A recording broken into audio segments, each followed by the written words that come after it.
Assalamualaikum. Anda bersama kami lagi. Saya Izzatul dan Saya Syazah. Pada 16 Disember yang lepas, sekolah kami telah mengadakan majlis graduasi dan apresiasi kecemerlangan.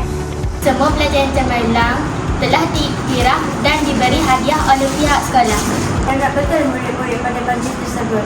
Kami juga berpeluang untuk membuat persembahan. Kan Izzatul? Ya, betul. Mari kita saksikan.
Lewatkan berlalu,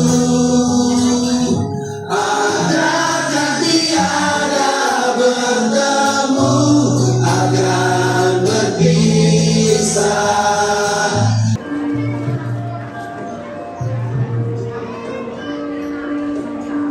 Dipersilakan mengajukan melamar.